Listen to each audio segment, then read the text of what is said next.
Ya, setelah nonton ini kan kita pasti ngecek-ngecek sosial media ya, Via.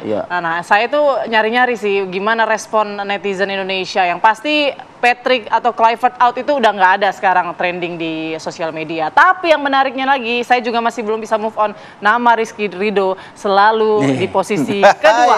Setelah Timnas Day, itu ada Rizky Ridho. Hingga saat ini nih Bang, gitu. Jadi memang mantap, ya? Rizky Ridho ini apa ya, permainannya simple, memuaskan, kayak nggak berlebihan, nggak kurang, cukup, tapi sudahlah ditandu keluar, masuk lagi.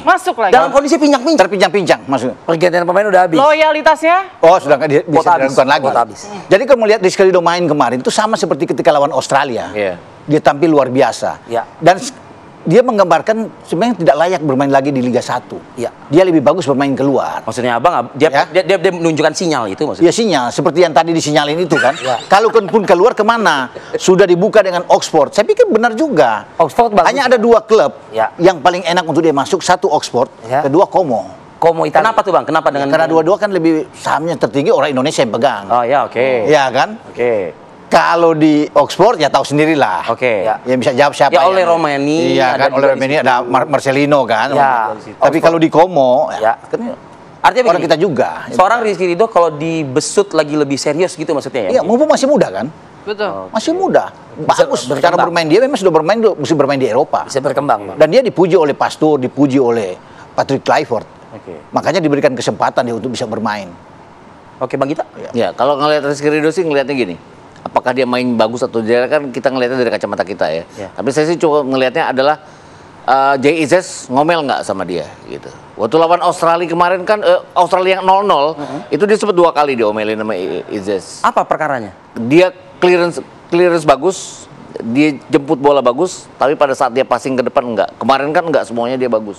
Makanya nggak ada omelan, malah Kevin Dix yang dapat omelan dari Jay Izzes kemarin. Jadi intinya adalah dia bermain bagus bener kemarin. Waktu lawan Australia kan kita udah ketinggalan ya waktu dia masuk. Mungkin dia seperti itu karena formasinya yang salah kan. Waktu lawan Australia kan sebenarnya kenapa pada saat Hughes keluar, kenapa Sandy Walsh yang dimasukkan? Toh ada Kevin Dix di kanan. Kenapa nggak sekalian aja udah Rizky Ridho? Rizky Ridho gitu. Ya nanggung, jadi Rizky Ridho jadi kayak buang apa ya, kuota pergantian satu pemain pemain. Setelah itu kan Sandi keluar, baru Ridho masuk. Kalau saya pribadi sih, kalau misalnya masyarakat nonton bola hobi-hobian itu, umpama kalau boleh sebut nama aja gitu ya, dibandingkan yang produk luar, kan ekspektasi kita tinggi dong terhadap contoh Mesilger sama Ridho. Kalau saya pribadi boleh ya begitu, jauh kemana tuh saya pegang Ridho. Determinasinya, bacanya, penempatannya ya, untuk sekelas yang lokal, luar biasa ini gitu. Pemain lokal kita nggak kalah juga sebetulnya kualitasnya. Buktinya kan terbukti tadi malam. Walaupun Marcelino main di Oxford kan dia jebolan Liga 1 dari Persebaya. Dan membuktikan memang dia bagus. Rizky Ridho juga bermain. Rizky Ridho juga setelah Persebaya ke Persija. Kecuali Ridho Roma ya. Ridho Roma kan. Jadi orang sudah bisa melihat sekarang ada 3 pemain kan? Ada Kambuaya sekarang udah bagus kembali tampil, ada Ridho, ada Marcelino. Tinggal stabil ya Bang ya? Iya, kita tinggal jaga konsisten, stabil, nggak kadang lagi bagus, lagi muncul banget, besok hilang banget. Nah itu mesti. Kenapa sih Indonesia kayak gitu kok? Banyakan iklan kali. Kan biasanya kalau ada iklan ini kan muncul banyak konsisten ya. Tidak konsisten Bang. Mulai endorsan masuk iklannya udah kacau deh tuh.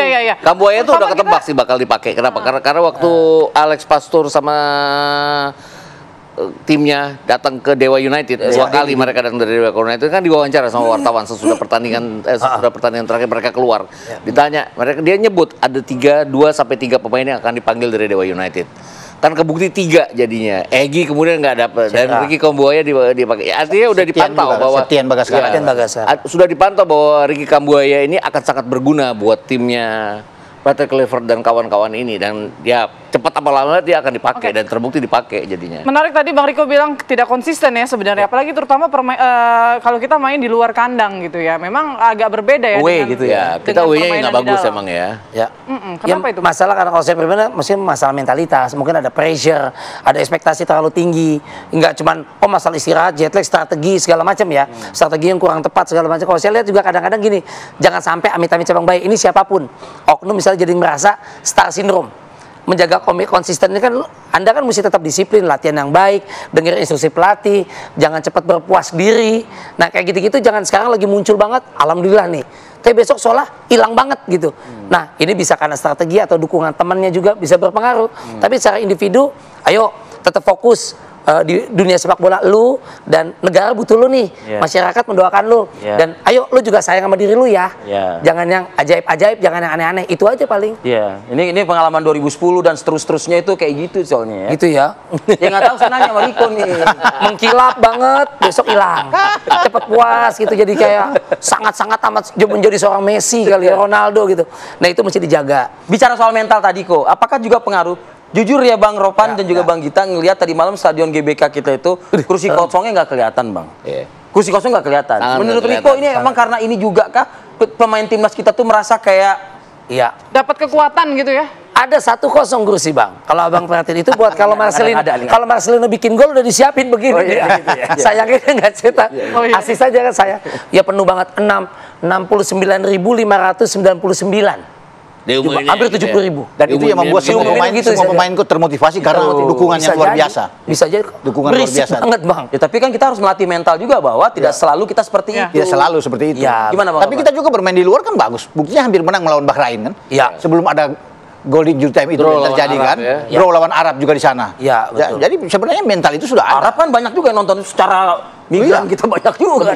Banyak juga. Sebenarnya kalau pendekatannya oke, di away pun kita bagus. Kita kan pendekatannya oke lawan Bahrain. Bertahan, balance antara pertahanan dan menyerang. Lawan Arab Saudi juga kita bertahannya bagus. Lawan China kan kita berani-beranian gitu loh. Nyerang. Nganggep bahwa China udah kalah 3 kali, kita serang dengan habis ya kita berantakan. Lawan Australia kemarin ya itu tadi. Ball possession kita menang sampai 60% ya, tapi belakang kita jadi berantakan. Jarang Australia kalah dalam ball position, apalagi bermain di kandang. Di kita sini aja mereka unggul. Iya kan? Tapi kemarin itu salah mungkin dalam hal taktik bermain. Garis pertahanan terlalu tinggi gitu, terlalu jauh dan penempatan Nathan duluan. Jadi agar laga Indonesia ke Cina ini tidak terulang seperti sebelumnya. Apa yang mungkin perlu dipersiapkan nih? Yang dipersiapkan saya pikir finishing kita, karena kemarin kan kurang begitu. Itu paling penting di depan. Jadi kalau cuma hanya mengandalkan kalau Ole cedera gimana? Itu dia. PR tuh. Iya kan? PR ya. Luar. Jadi finishing itu kan ada 2 kesempatan kemarinnya, memang bukan 100%, 1000% pasti masuk. Tapi tidak terjadi. Saya pikir dia akan evaluasi oleh tim kepelatihan untuk bisa mematangkan finishing kita. Harus ada penambahan pemain lagi. Persoalan kita tuh jelas bahwa kita tuh nggak killing the game. Di istilah sepak bola kan ada killing the game ya. Kalau kita unggul 1-0, kita harus bikin gol kedua, bikin gol ketiga, karena lawan bisa nyamain kedudukan kalau nggak. Dan itu yang belum kejadian sampai sekarang. Contohnya kemarin, ya kita beruntung pertahanan kita oke kemarin, tapi kan nggak bisa ngandalin pertahanan untung terus-terusan. Rico? Kalau saya melihat kemarin udah lebih sabar, jajaran pelatih dan pemain nggak melulu menang, kemudian diserang lebih realistis, perkuat pertahanan. Itu contoh dimasukkan mungkin Tom Haye mulai letih, mungkin mesti cover, Kambuaya masuk, Ivar Jerner masuk, lebih. Ya artinya untuk melapis itu. Bahkan saya melihat ada sedikit mungkin ini pandangan saya, strategi yang biasa dipakai Bahrain, yaitu ketika menang guling-guling, itu dipakai kita lakukan. Sebagai counter mungkin. Ada Bang Rido dalam hati saya, udah yang lama tiduran di situ kalau perlu check in. Kemudian para pemain Bahrain protes banyak loh. Makanya saya bilang, kalau saya jadi pemain kita, saya tinggal kepala, lu itu yang lu lakuin sama gue gitu kan. Ya tapi artinya ini kan jadi diadopsi.